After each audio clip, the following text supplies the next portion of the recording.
శ్రీమన్నారాయణ. అస్మద్గురుభ్యో నమః. శ్రీమతే రామానుజాయ నమః. ముకుందమాలలో 17వ శ్లోకాన్ని అనుసంధానం చేసుకుంటున్నాం. హే లోకాః శృణుత ప్రసూతి మరణవ్యాధే చికిత్సాం ఇమాం. హే లోకా శృణుత అని అంటున్నారు. ఓ జనులారా వినండి అని.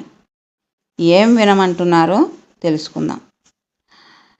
కిందటి శ్లోకంలో జిహ్వే కీర్తయ కేశవం అని కదా చెప్పారు. ఓ నాలుక కేశవుణ్ణి కీర్తించు అంటూ ఒక్కొక్క అంగాన్ని పిలిచి ఆ అంగానికి ఆయా పనుల్ని అప్పచెప్పారు కులశేఖరులు. ఇప్పుడు ఇంద్రియాలని ప్రార్థించారు కదా నిన్న. అలా మరి అవేం చేశాయి? గబగబా వచ్చేసాయట కులశేఖరాల వారి దగ్గరికి. ఇవన్నీ కూడా వచ్చేసి, మేము చెందిన వారం, మీకు చెందిన వారం మేము, కాబట్టి మీరు మమ్మల్ని ఇలా ఆజ్ఞాపించటం ఏమిటి? ఆజ్ఞాపించాలి కానీ అర్థించడం ఏమిటి? మీరు ఆజ్ఞాపిస్తే అగ్నిలో దూకమన్నా దూకుతాం అన్నట్లుగా అవి వచ్చేసాయట.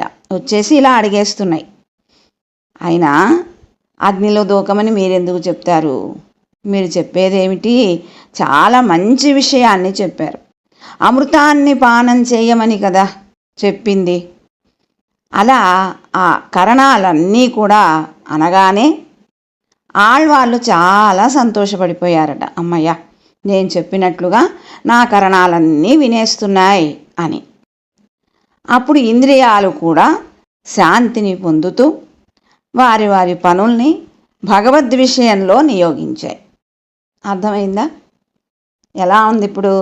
కళ్ళేమో భగవంతుణ్ణే చూస్తామని చెప్పాయి, అలాగే చెవులేమో భగవంతుని కథలే వింటామని చెప్పాయి, నాలుకేమో భగవంతుని నామాన్నే కీర్తిస్తానని చెప్పింది.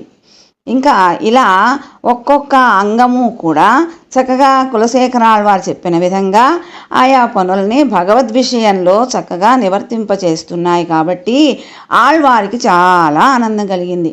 అంతేకాదు, కన్ను ఎటుపోతే మనస్సు అటుపోతుంది కదా. ఇప్పుడు కన్ను ఎక్కడికి పోయింది? భగవంతుని యొక్క స్వరూపాన్ని చూడడానికి వెళ్ళింది. ఇప్పుడు మనస్సు కూడా అక్కడికి వెళ్ళిపోయింది.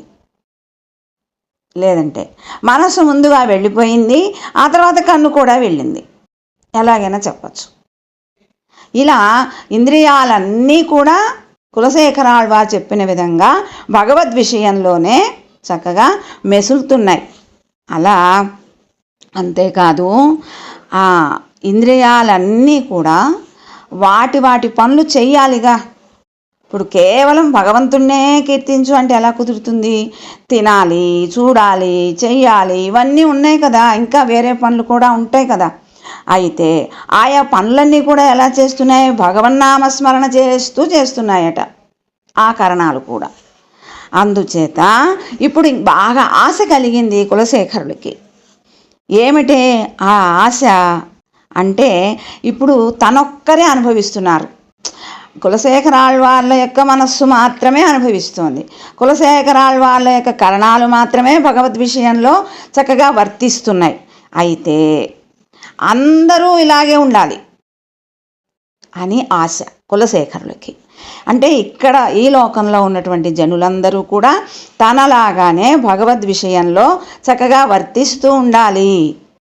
లోకంలో ఏకస్వాదు న భుంజీత అని మంచి వస్తువుని ఒక్కళ్ళే ఆనందించకూడదట. మంచి వస్తువు గురించి ఏదైనా ఒక మంచి వస్తువు ఉందనుకోండి, అబ్బా ఇది చాలా బాగుంది అని 10 మందికి చూపించాలి.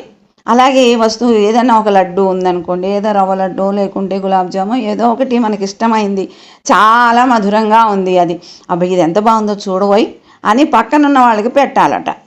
అలా మనం ఒక్కళ్ళమే బాగుంది కదా అని తినేయకూడదట. అది ఏకస్వాదు న భుంజీత అని ఒక్కళ్ళే తినకూడదు. అందుకే ఓ భక్తులారా తొండీరెల్లారం వారీర్, ఓ భక్తులారా అందరూ రండి అని అందరినీ పిలుస్తున్నారు కులశేఖరులు. అయితే ఒక్కరే అనుభవించడం కాకుండా అందరం కలిసి అనుభవిస్తే ఇంకా ఆనందంగా ఉంటుంది. ఇప్పుడు ఊరికే నా అంతటి నేను చదువుకుంటూ వెళ్ళిపోతే ఏం ఆనందం ఉంటుంది? మీ అందరితో కలిసి పంచుకుంటే ఆనందం కదా. అలాగే గోష్ఠి అనేది అందుకే ఏర్పరిచింది ఆండాళ్ళ తల్లి మనకి. ఏదో ఒక్కళ్ళం కూర్చుని మాకు ఇంట్లో చాలా ఉన్నాయండి, మేము ఇంట్లో చాలా చదువుకుంటాం, మేము ఇంట్లో చాలా పూజలు చేసుకుంటాం, ఇదంతా నీ ఒక్కడి కోసమే అవుతుంది. అది అలా కాకుండా అందరితో కలిసి సేవించడం అనేది అది అందరికీ వర్తిస్తుంది. ఒకరి నుంచి ఒకరికి చక్కగా ఆ వైబ్రేషన్స్ ఏవైతే ఉన్నాయో అవన్నీ అందరికీ అందుతాయి. Positive vibrations. ఎందుకంటే అది భగవత్ సన్నిధానంలో ఉన్నారు అందరూ, అలాగే భగవద్ గుణాలను వింటున్నారు అందరూ, అలాగే భగవంతుని యందే వాళ్ళ మనస్సు లయం చేశారు. అలా పాజిటివ్ రేస్ ఏవైతే ఉన్నాయో అవన్నీ అందరికీ అందుతాయి. అందుకని గోష్ఠి అదే ఒక గ్రూప్గా ఏర్పడి అందరం కలిసి భగవన్నామాన్ని అనుసంధానం చేసుకోవాలి, అలాగే భగవద్గుణాలని అనుభవించాలి అని ఈ విధంగా ఉన్నది. కాబట్టి ఆళ్వార్లు కూడా చక్కగా అందరినీ పిలిచే ప్రయత్నం చేస్తున్నారు. అందరూ ఎలా ఉన్నారు ఇప్పుడు చూశారు, అందరినీ జనులందరినీ చూశారు. చూస్తే వారు ఎలా ఉన్నారు? సంసారం అనేటటువంటి వ్యాధి చేత పీడింపబడుతూ ఉన్నారు. అందుచేత పరమమైనటువంటి కృప ఆళ్వారికి.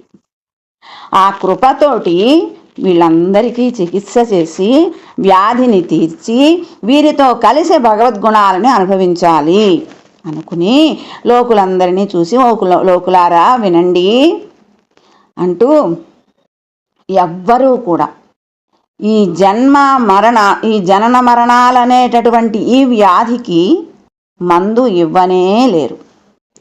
సంసారం అనే వ్యాధికి మందు తెలిసిన వారు ఎవ్వరూ లేరు. పిరవి ఎన్నం నోయక్కుం అరుందరివారు మెల్లై. తానొక్కడే శ్రీమన్నారాయణుడొక్కడే వైద్యుడు, ఆయనొక్కడే మందు, ఆయనే మందు, ఆయనే వైద్యుడు. లోకంలో వైద్యులు వేరుంటారు, మందు వేరే ఉంటుంది. కానీ ఇక్కడ భగవంతుడే వైద్యుడు, భగవంతుడే మందు. ఎలా భగవంతుణ్ణి ఆశ్రయించాలి అంటే భగవంతుని యొక్క శ్రీపాదాలే శరణ్యం. కాబట్టి అలాగే ఇక్కడ మందు ఆయనే, డాక్టర్ కూడా ఆయనే.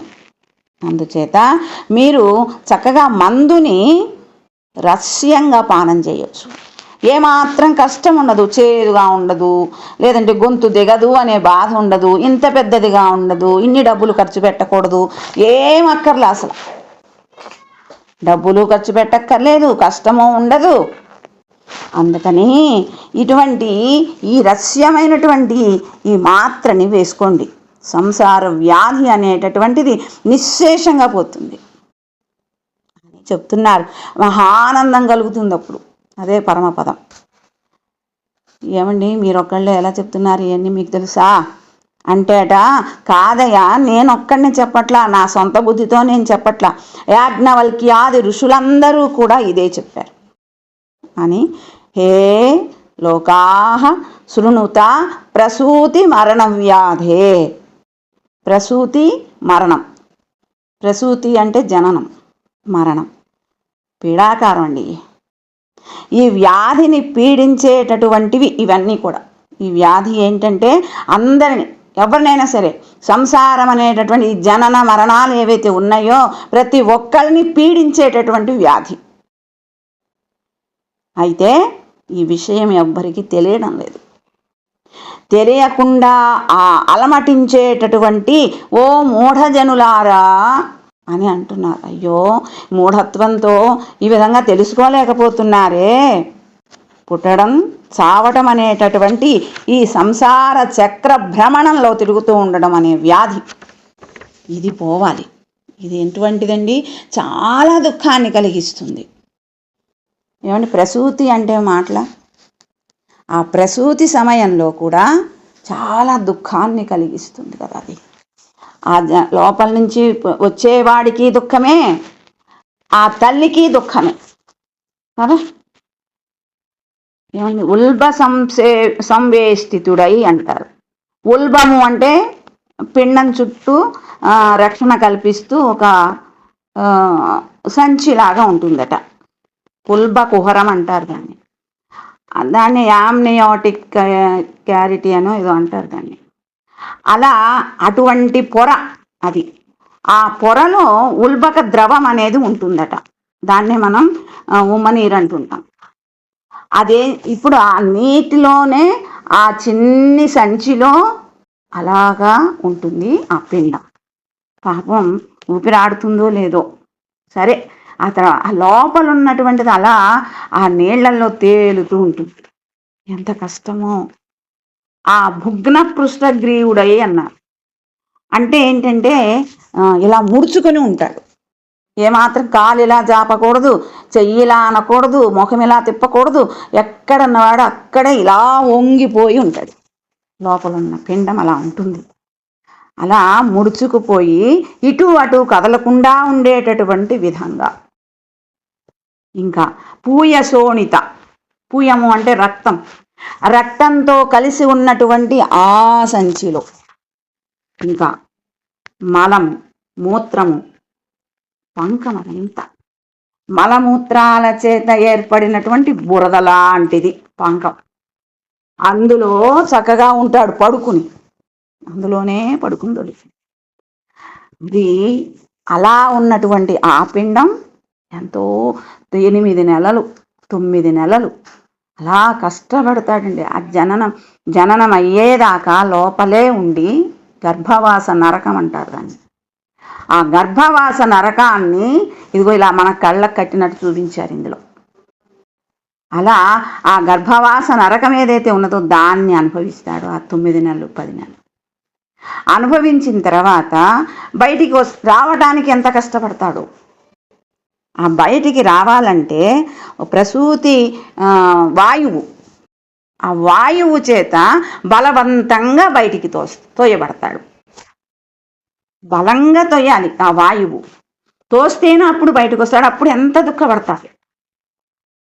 లోపలుండి ప్రార్థన చేస్తాడట, నాకింకా మళ్ళీ జన్మ వద్దు స్వామి అని. అలా ప్రార్థన చేసేటటువంటి ఆ లోపల ఉన్న పిండం ఈ విధంగా బయటకు వచ్చిన తర్వాత మాయలో పడిపోతాడు.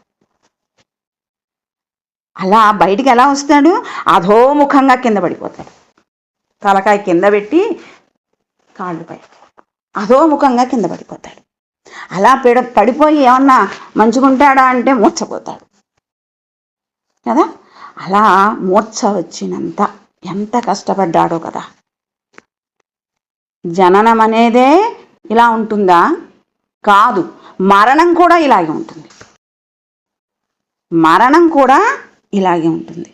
ఆ చనిపోయేటప్పుడు కూడా అతి బలవత్తరంగా పోతుంది ప్రాణం, లోపల ఉన్నటువంటి ప్రాణం. ఆ జీవుడు పోయేటప్పుడు ఆ పడే వేదన ఇంత అంతా కాదు, అంత వేదన అనుభవిస్తుందట ఈ ఆత్మ. ఆ లోపల నుంచి బయటికి రావడానికి కంఠావరోధన విధౌ, ఇక గొంతులో నుంచి గురగుర గురగుర గురగుర, ఏమీ తెలియదు, ఏం మాట్లాడవలో తెలియదు, ఎటు చూస్తున్నామో తెలియదు, ఏం వింటున్నామో తెలియదు, ఏమీ తెలియని స్థితిలో అలా ఉంటాం. అంతా అంటే జనన మరణాలు అనేటటువంటి ఈ రెండు ఎంత కష్టమైనవో చెప్తున్నారు. తెలియడం లేదు ఈ మూఢులకి ఎలా అని బాధపడుతూ ఎలాగైనా సరే వీళ్ళని పైకి తీసుకురావాలి సంసార చక్ర భ్రమణంలోంచి. దీనికి ఒక మందు ఉంది, అది నేను చెప్తాను. చాలా సుఖకరంగా ఉంటుంది, చాలా మాధుర్యంగా ఉంటుంది. మీకు ఎటువంటి కష్టము కలగదు. డబ్బులు సంపాదించాలి, దాన్ని ఖర్చు పెట్టాలనే బాధ కూడా లేదు. అలా ఆ విధంగా జనన మరణాలు రెండూ కూడా ఆ సమయంలో దుఃఖభూయిష్టమై ఉంటాయి. దుఃఖభూయిష్టం అంటే పూర్తిగా దుఃఖంలో మునిగిపోయి. అంతేకాదు ఆత్మని కూడా నశింపచేస్తాయి. వ్యాధి శరీరాన్ని నాశనం చేస్తే సంసారం అనే వ్యాధి ఆత్మని నాశనం చేస్తుంది. ఆత్మనాశనం అంటే ఆత్మ ఎక్కడుండాలి? పరమాత్మ దగ్గర ఉండాలి. ఆనందం సుఖం అనుభవించాలి ఆత్మ, అది దాని యొక్క సహజమైన లక్షణం. కానీ అది అనుభవించకుండా ఆత్మనాశనమైనటువంటి ఈ పనులన్నీ చేస్తున్నాము అంటే అదేమిటి? ఆత్మకి దుఃఖం. అది ఈ మాయ కప్పేస్తుంది అంతే. ఈ మాయ కప్పేయడం వల్ల మనకు అర్థం కావటం లేదు ఇటువంటి వ్యాధి. అందుకని విడమర్చి చెప్పారు, జనన మరణ ప్రసూతి మరణం వ్యాధే అంటూ. ఇటువంటి వ్యాధికి చికిత్సామిమాం, నేను ఒక చికిత్స అని చెప్తా, శృణుతా వినండి. ఈ చికిత్సని నేను చెప్తున్నాను వినండి. లోకంలో మందు తాగితేనే వ్యాధి తగ్గుతుంది, అలా కాదు. ఇక్కడ ఈ మందుని గురించి వింటేనే సంసార వ్యాధి నశించిపోతుంది. లోకంలో ఎలా ఉంటుంది? మందు తింటేనో తాగితేనో ఆ రోగం తగ్గుతుంది. కానీ ఇక్కడ ఈ సంసారం అనే వ్యాధి తగ్గడానికి మందు చెప్తున్నానని చెప్తున్నారు కదా, ఆ మందుని గురించి వింటేనే చాలట, లోపలికి వేసుకోవక్కర్లేదట. ఈ సంసారం అనేటటువంటి వ్యాధిని నశింపచేస్తుంది. అందుకే విష్ణు సహస్రనామం పూర్వపీఠికలో ఇదం శృణుయాన్నిత్యం అని చెప్తారు. కొన్ని చికిత్సలని వింటుంటేనే ఒళ్ళు గగురుపాడు కలిగేలా ఉంటాయి. అమ్మో, ఎంత కర్ణ కఠోరంగా ఉంటాయి ఆ చికిత్సలు. ఆపరేషన్లు ఇవన్నీ మరి వింటుంటేనే బాధాకరంగా ఉంటాయి కదా. కానీ ఇప్పుడు ఈ చికిత్స చెవులకి ఇంపుగా ఉంటుంది, సుఖాన్ని ఇస్తుంది చెవులకి. అందుచేత సావధానంగా వినండి అని చెప్తున్నారు. లోకంలో స్వబుద్ధితో ఇప్పుడు మందులు ఉంటాయండి. కొంతమంది ఈ మందు వాడితే బాగా పనిచేస్తుందండి, ఈ మందు వాడితే బాగా పనిచేయదండి అని ఇలా వాళ్ళ మనస్సులో ఎత్తొస్తుంటే అది చెప్తూ ఉంటారు కొంతమంది. అది వాడితే ఎలా ఉంటుందో, అది ఆ ఒంటికి పడుతుందో లేదో అవన్నీ తర్వాత సంగతి. అవన్నీ ఏదన్నా అయిందనుకోండి, ఓ ఫలానా వాళ్ళు చెప్పారు మేము వాడాం ఇలాగైంది. అలా కాదు, అటువంటి మందు కాదు, స్వబుద్ధితో చెప్పేటటువంటి మందు కాదు ఇది. మరి అంటే ఏంటి? స్వబుద్ధితో మందు చేసిస్తే అది ప్రతికూలమవుతుంది ఒక్కొక్కసారి. కానీ ఈ చికిత్స అట్లా కాదు. అయితే మరి మీరే చెప్తున్నారా, లేకపోతే ఇంకెవరైనా చెప్పారా? సంసార వ్యాధిని తీరుస్తుందా అసలు, లేక ఇంకా పెరిగేలాగా చేస్తుందా? అంటే ఇతర దేవతలని ఉపాసన చేసేవారు ఉంటారు కొంతమంది. ఆ ఉపాసన చేసినందువల్ల ప్రయోజనం ఏంటయ్యా అంటే వాళ్ళు ఏదో చిన్న కోరిక కోరుతారు, మోక్షం అయితే రాదండి. ఇది మాత్రం గుర్తుపెట్టుకోవాలి. ఈ సంసారం అనేటటువంటి ఈ జనన మరణ చక్ర భ్రమణం అనేది అస్సలు పోనే పోదు. ఇంకెవ్వరు పోగొట్టలేరు దీన్ని, ఏ ఇతర దేవతలు పోగొట్టలేరు. ఇది మాత్రం ముమ్మాటికి నిజం. మీరు ఎన్ని అయినా వినండి, ఎక్కడైనా వినండి. దాని గురించి మాత్రం భగవంతుడు శ్రీమన్నారాయణుడు ఒక్కడే ముక్తిని ప్రసాదించువాడు. కైవల్యం అనేది ఒకటి ఉన్నది. అయితే ఆ కైవల్యంలో కూడా మళ్ళీ తిరిగి రావడం అనేది ఉండదు. కానీ ఆత్మానందాన్ని పొందేటటువంటిది కైవల్యం. మన ఆత్మని మనమే చూసుకుంటూ ఉండుట, అది కైవల్యం. కానీ ఇది అట్లా కాదు.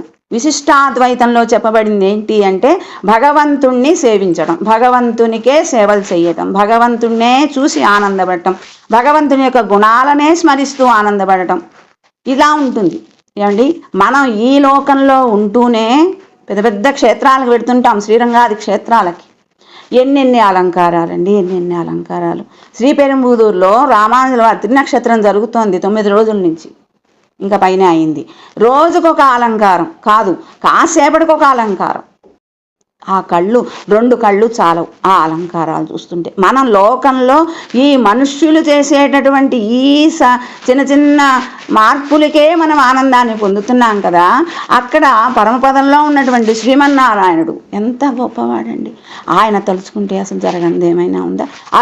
ఘటన సామర్థ్యం కలిగిన వాడు ఆయన. క్షణక్షణం ఆయనకు ఆయా అలంకారాలు అలా పలపలవే ఆభరణం పేరుం పలపలవే ఆళ్వారు చెప్తారు. అనేకములైన ఆభరణాలు, లెక్కలేదు, పల అన్నారంతే. వాటికి లెక్కలేదు. 100 ఉన్నాయా, 1000 ఉన్నాయా, 2000 ఉన్నాయా ఆభరణాలు ఏమో తెలియదు. రెప్పల అనేకం ఉన్నాయి. అలా ఆభరణాలతో మార్చి మార్చి మార్చి మార్చి మార్చి మార్చి అలంకారాలు ఎంత చూసినా ఇంకా తనివి తీరదు. అందుకే రెప్పలు ఆర్పడానికి కూడా వాళ్ళకి ఇష్టం ఉండదు. అందుకే రెప్పలే లేకుండా ఉంటారట. అలాంటి పరమపదం అది ఆనందాన్ని ఇస్తుంది, సుఖాన్ని ఇస్తుంది. కాబట్టి అటువంటి పరమపదాన్ని ఇచ్చువాడు శ్రీమన్నారాయణుడే. ఇతరమైనటువంటి దేవతలు ఇవ్వరు. మోక్షమిచ్చే జనార్దన.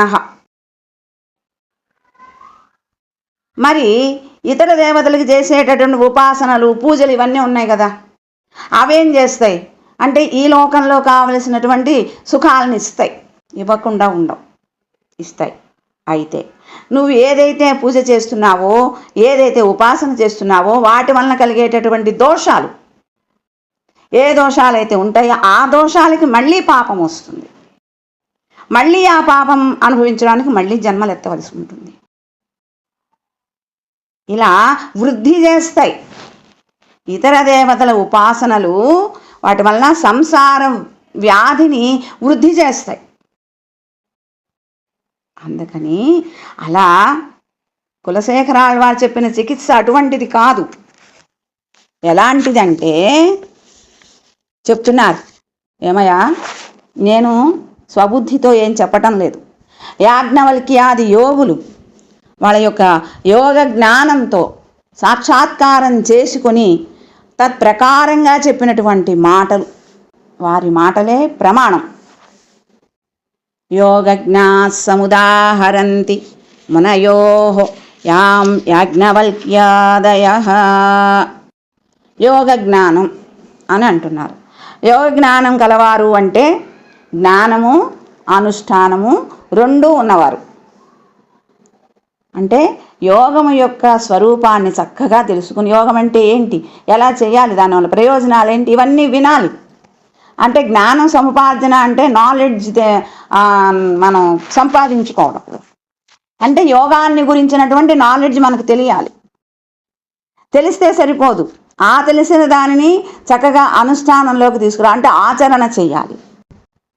అలా చేసినటువంటి వారే యాజ్ఞవల్క్యాది మహా ఋషులు, మునులు తపస్సులు చేసి యోగంలో ఉండి ప్రత్యక్షంగా అన్నింటినీ దర్శించి, ఆ దర్శించిన దానిని వారు అనుభవించింది మంచి ఫలితాన్ని ఇస్తుంది అని తెలుసుకొని, ఆ ఫలితాన్ని ఇదిగో ఈ ఫలానాది చేస్తే మన ఫలానా ఫలితం వస్తుంది అని మనకి చెప్పారు.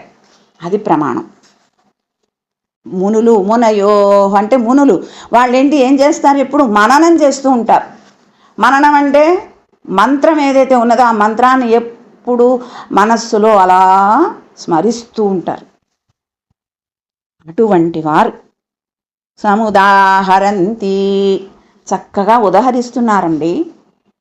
ఆ మునులైనటువంటి వాళ్ళు, యోగులైనటువంటి వాళ్ళు చక్కగా మనకి వాళ్ళు ఆ జ్ఞానంతో, ఆ యోగ జ్ఞానంతో వారు చక్కగా తపస్సులు చేసి తద్వారా వాళ్ళు తెలుసుకొని ఆ విషయాన్ని మనకు ఉదహరిస్తున్నారు.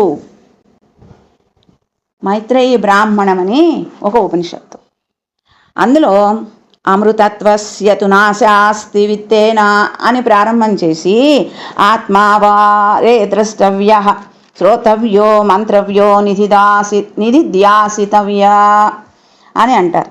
అంటే ఈ ఆత్మ అనేటటువంటిది ఎటువంటిది అంటే వినతగినది, మననం చేయతగినది, మనసు లోపల ధ్యానించదగినది, అంతేకాదు ప్రత్యక్ష సమానాకారంగా దర్శించదగినది. ఆత్మస్వరూపాన్ని ఉన్నది ఉన్నట్లుగా దర్శించవచ్చట.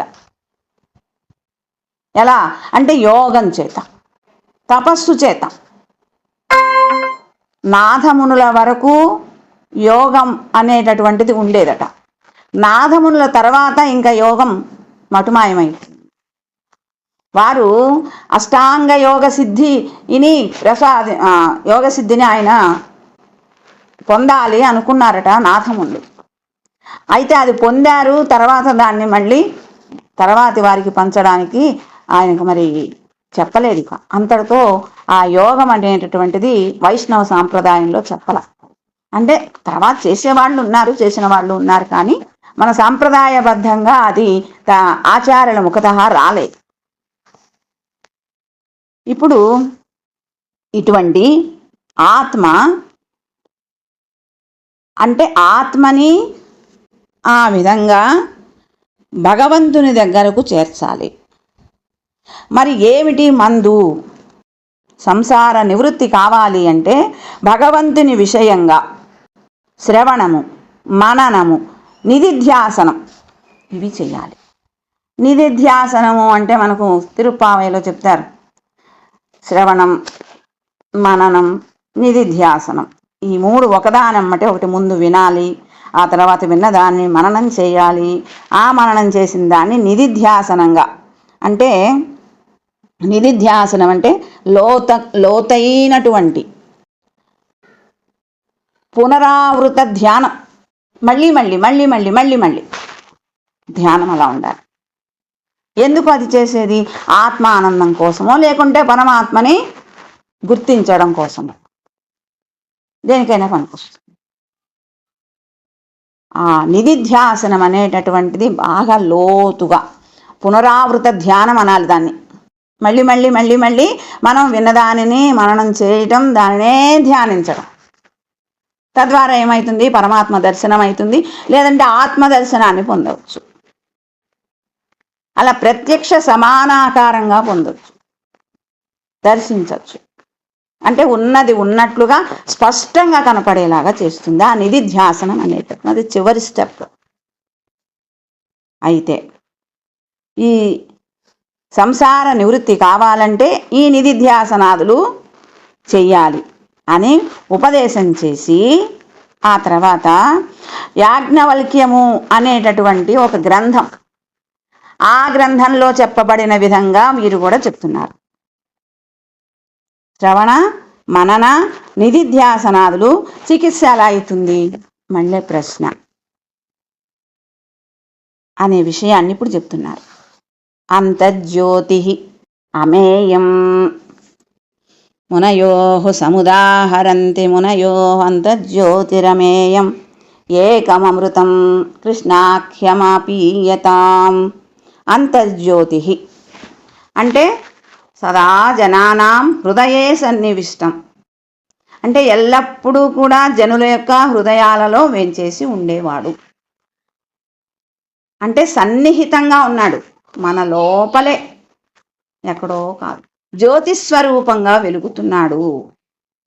జ్యోతిరివాధూమనః అంటే పొగలేని జ్యోతిష్యులాగా. జ్యోతి అనేది వెలుగుతుంటే పొగ వస్తుంది కదండి, కాస్త కూస్తో. కానీ ఈ జ్యోతి వలన పొగ ఏమీ రాదు. నిరతిశయమైనటువంటి జ్యోతిస్వరూపుడై ఉన్నాడు.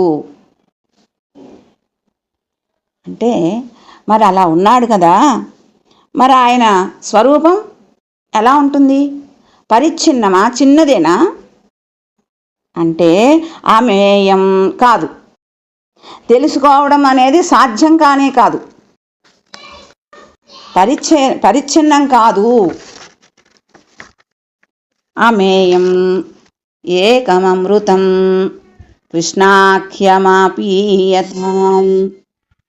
అంటే ఎటువంటి వాడైనా, మరి చిన్నవాడా? కాదు. పెద్దవాడా? కాదు. సర్వస్మాత్ జ్యాయాన్ అన్నారు. అందరికంటే గొప్పవాడు. ఎంత గొప్పవాడు? జ్యాయాన్ పృథివ్యాం జ్యాయాన్ అంతరిక్షాన్ అంటున్నారు. అంటే హృదయంలో ఉండేటటువంటి పరమాత్మట ఎంత ఉంటాడండి? అంగుష్టమాత్రం అంటారు. అంగుష్టమాత్రంతో ఉండేటటువంటి పరమాత్మ అంతేనా ఉండేది? కాదట. భూమి కంటే గొప్పవాడు, అంతరిక్షం కంటే గొప్పవాడు, అంత గొప్పవాడు. జాయతే అని శృతి చెప్పింది. అందుకే ఆయన అమేయుడు. ఇటువంటి వాళ్ళు అనేక మంది ఉన్నారా? ఇటువంటి అమేయత్వం కలిగిన వారు అనేక మంది ఉన్నారా? అంటే ఏకం ఒక్కరే. అమృతం, అమృతం ఒక్కటేనండి. భగవంతుడు ఏమిటా అమృతం అంటే చెప్తున్నారు. అమృతం అంటే ఏంటి? అమృతం ఒక్కటే అని చెప్తున్నారుగా. అదేమిటి? కృష్ణాఖ్యం, కృష్ణుడు అనే అమృతం. కృష్ణాఖ్యం ఆపీయతాం, భోగ్యభూతమైనటువంటి వాడు ఆయన. అలా భోగ్యభూతమైనటువంటి ఆపీతం అంటే పానము చేయబడిన అని, ఆపీయతాం అంటే త్రాగబడును కాక, ఏకం అమృతమొక్కటే, కృష్ణుడు అనేటటువంటి పేరు గల అమృతం ఏకం, ఆ అమృతం ఒక్కటే. ఆపీయతాం అంటే తాగబడునుగాక, పీతం పానం చేయబడిన, ఆ పరమౌషధం ముఖ్యమైనటువంటి ఔషధం. అమృతం వలె చాలా బాగుండేటటువంటిది, భోగ్యభూతమైనటువంటిది. అటువంటి భోగ్యమైనటువంటి వాడు ఎవరు అంటే కృష్ణుడు. ఎవరు? కృష్ణాఖ్యం, కృష్ణుడై వచ్చి అవతరించాడు కదా ఈ లోకంలో. ఉలూకల బంధనాదులు అనుభవించినటువంటి వాడు. రోటికి కట్టేసింది వాళ్ళమ్మ, చక్కగా కట్టుబడ్డాడు కదా. అందుచేత మంచి సౌలభ్యం అండి, ఇంత అంత అని సౌలభ్యం కాదు, చాలా మధురంగా ఉండేటటువంటి ఔషధం, చాలా సౌలభ్యంగా దొరికేటటువంటి ఔషధం, సులభంగా, ఎటువంటి ఖర్చు పెట్టక్కర్లా. తాగే వరకు అమృతంలాగా ఉంటుంది, లోపలికి వెళ్ళాక అది మందు అయిపోతుంది. అంటే అన్ని రోగములని పోగొట్టి సుఖాన్ని ఇస్తుంది. ఏదైనా ఇతరమైన ఔషధాలు సేవించామనుకోండి, దానివల్ల అపథ్యం చేస్తే, పథ్యం చేయాలి కదా, పథ్యం చేయకపోతే ఏమవుతుంది? మళ్ళీ వ్యాధి మళ్ళీ తిరగబెడుతుంది. ఆ మందులు ఆ కాలం వరకు ఆ కాసేపే సుఖాన్ని ఇస్తాయి, కానీ ఈ మందు అట్లాంటిది కాదు, శాశ్వతమైనటువంటి సుఖాన్ని ఇచ్చేటటువంటిది. గీతాచార్యులు చెప్తారు, మాముపేత్య పునర్జన్మ దుఃఖాలయమశాశ్వతం నాప్నువంతి మహాత్మానః సంసిద్ధిం పరమాం గతాః. సర్వోత్తమమైనటువంటి మోక్షాన్ని పొందినటువంటి మహాత్ములు, నన్ను పొందినవారై మళ్ళీ దుఃఖ నిలయమై అనిత్యమైనటువంటి జన్మలకి ఎన్నటికీ పొందలేరు. సర్వోత్తమమైనటువంటి మోక్షాన్ని పొందినటువంటి మహాత్ములు ఉంటారు. వాళ్ళు స్వామిని పొందిన తర్వాత, అంటే పరమపదం వచ్చిన తర్వాత, మళ్ళీ ఈ దుఃఖ నిలయమైనటువంటి ఈ అనిత్యమైనటువంటి ఈ జన్మలు ఎన్నటికీ కూడా ఈ జన్మల్ని పొందలేరు అని చెప్తున్నారు. మళ్ళీ పుట్టవలసిన అక్కర లేదు. జాతస్య హి ధ్రువో మృత్యు ధ్రువం జన్మమృతస్య చ తస్మాదపరిహార్యార్థే నత్వం శోచితుమర్హతి అని చెప్తున్నారు గీతాచార్యులు చెప్పిన మాట. పుట్టిన వాళ్ళకి మృత్యువు తప్పదు, చచ్చేవారికి పుట్టుక నిశ్చయమే. ఆ కారణం చేత తప్పించడానికి శక్యము కానటువంటి ఈ విషయంలో నీవు దుఃఖించవద్దు అని అర్జునుల వారికి చెప్పారు. అంటే పుట్టినవాడు చావడం నిశ్చయమే, చచ్చినవాడు పుట్టడం నిశ్చయమే, ఇందులో ఎటువంటి డౌట్ లేదు. కాబట్టి నువ్వు దుఃఖపడద్దు. అటువంటి జనన మరణ చక్ర భ్రమణంలో నుంచి బయటకు వచ్చేయచ్చు. మరణాలు ఉండవు, జననాలు కూడా ఉండవు. ఎప్పుడు? ఈ మందు తాగితే. ఏ మందు? కృష్ణాఖ్యమాపీయతాం అనేటటువంటి కృష్ణ, శ్రీకృష్ణ అనేటటువంటి మందు అని చెప్తున్నారు ఇక్కడ. హే లోకాః శృణుతా, జాగ్రత్తగా వినండి అని. జనన మరణ వ్యాధికి చికిత్స నేను చెప్తున్నాను. నేను చెప్పిందే కాదు, యోగులైనటువంటి వాళ్ళందరూ చెప్పిన మాటలు ఇవి. లోపల ఉన్నటువంటి అంతర్జ్యోతిగా ఉన్నటువంటి వాడు, అమేయుడైనటువంటి వాడు, అమృతం లాంటి వాడు కృష్ణ పరమాత్మ. ఆ కృష్ణుని యొక్క నామాన్ని పరమౌషధంగా పనిచేస్తుంది. అది మీ వ్యాధి అంతా నశించిపోతుంది. కాబట్టి ఈ నామాన్ని ఎప్పుడు పానం చేస్తూ ఉండండి అంటూ లోకులకి ఉపదేశం చేశారు ఈ శ్లోకం ద్వారా కులశేఖరాళ్వార్. జై శ్రీమన్నారాయణ.